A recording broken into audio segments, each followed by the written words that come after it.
G'day everybody. Tonight I want to talk to you guys about tools. So, this is the first tool I'm talking about. This was designed. Someone designed this with a purpose in mind. It's a butter knife. It's designed really well for spreading butter and cutting soft things, maybe corralling a few things towards a fork. This was also designed. It's also a knife, but it is no good at spreading butter. This is a genuine steak knife. Genuine. It's really good for removing gristle. It has teeth designed to do a job of cutting through harder, firmer things.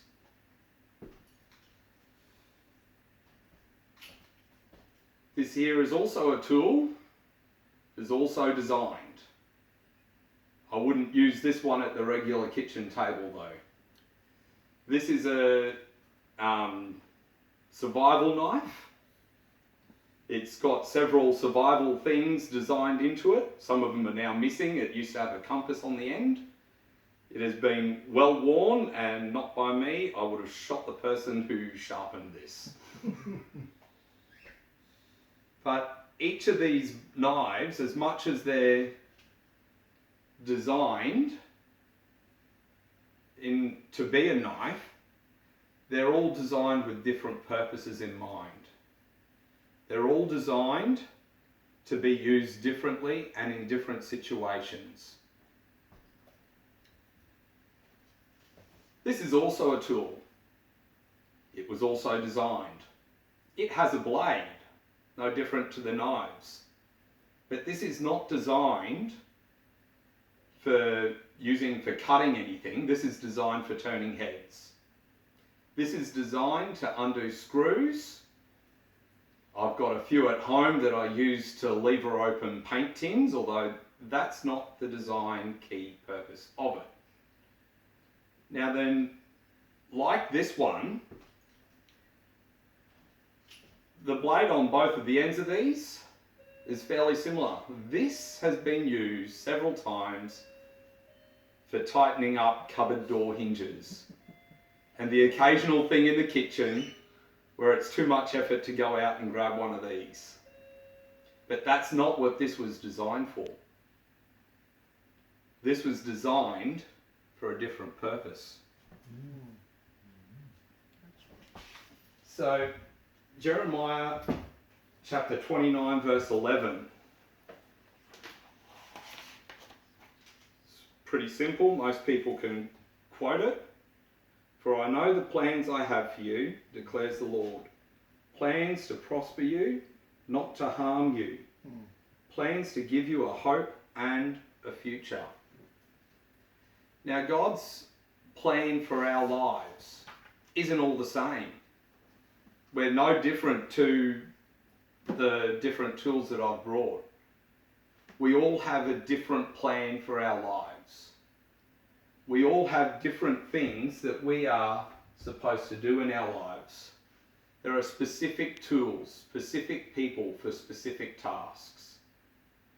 So in Exodus chapter 30, the Lord said to Moses, "See, I have chosen Bezalel of the tribe of Judah, and I have filled him." Which verse?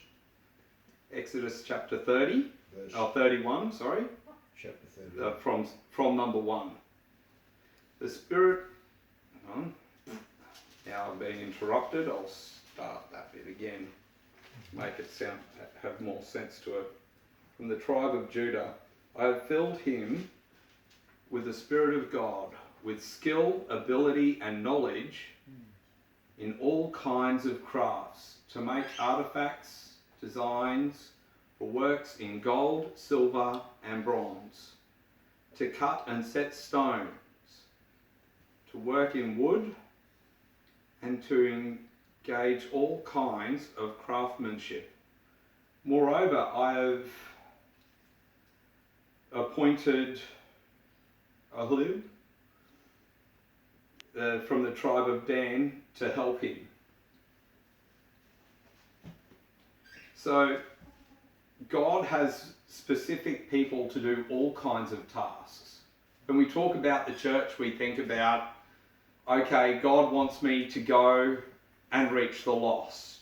God wants me to volunteer on the music team. God wants me to do this. But God, just as he's asked people to be prophets and missionaries and pastors and all of that, he's also got people with set tasks in mind, like mechanics and glaziers and welders and all of that.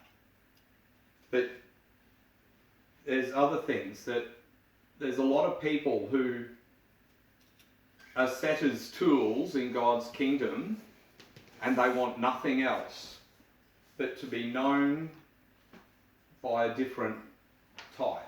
There are people who, like, okay, I've got 2 knives here. Sometimes these knives, they wish they could be each other. I'm sure that I've tried to cut a steak more than once with this knife.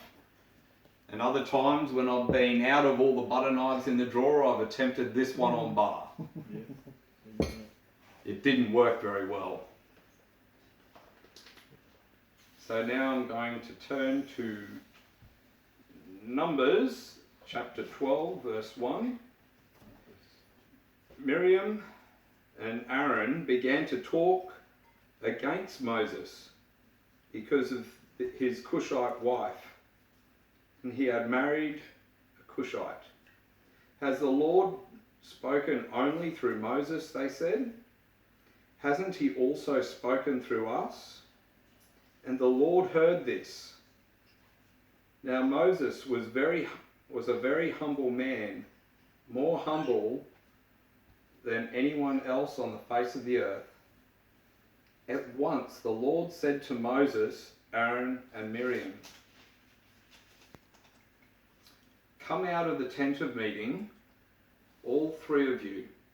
So the 3 of them came out. Then the Lord came down in a pillar of cloud.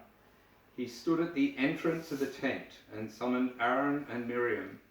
When both of them stepped forward, he said, "Listen to my words. When a prophet of the Lord is among you, I reveal myself to him in verses, in visions. I speak to him in dreams. But this is not true of my servant Moses. He is faithful in all my house. With him I speak face to face, clearly, not in riddles. He sees the form of the Lord. Why then were you not afraid to speak against my servant Moses?"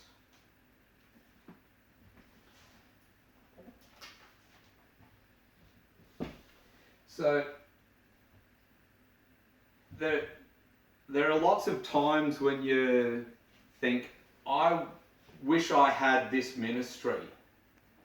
I wish I could go in there and pray for that sick person and see them healed. There are lots of people who think, oh, if only I could do this, or if only God would call me to some other place where I could be a missionary or something like that. But the deal is you have to know where God wants you. You have to understand what God has created you to be. Now then, it's not always that simple, because I tell you what, just as I have some of these at home that I use for prying open lids on tins of paint instead of finding the appropriate tool to do so, there are some of us as Christians who have been like that. We have a real purpose that God has given to us, that God has made us and designed us for. But we've not been used in that purpose. I've got some of these that I use for lever and open paint tins, and they don't look as nice and fresh as they should. they don't last well, they end up chipping and breaking. And sometimes we're so used to a particular misuse of what God has made us for that sometimes we don't recognise when God is actually calling us to a specific task. So in Exodus chapter 3, verse 11, but Moses said to God, "Who am I that I should go to Pharaoh and bring the Israelites out of Egypt?" He was so used to running sheep around a desert. Later on he says, "I can't speak properly, God." There's things about Moses' life that either he himself or by sheer circumstance weren't lining up with the truth of what God had made him for. They weren't lining up with the purpose that God had for him. And so, what's the time? You're good. I'm good? Wrap it up. Wrap up. Very good. Excellent. So, in closing, in your own lives, is there stuff that you feel that God's been calling you to? That you're thinking, well, I haven't been used in that, God. How am I going to fit into that role? How am I going to stand up and talk to Pharaoh as Moses says it? Okay, so that's it. Thank you. Excellent. Very good. That was good, Matt. Very good.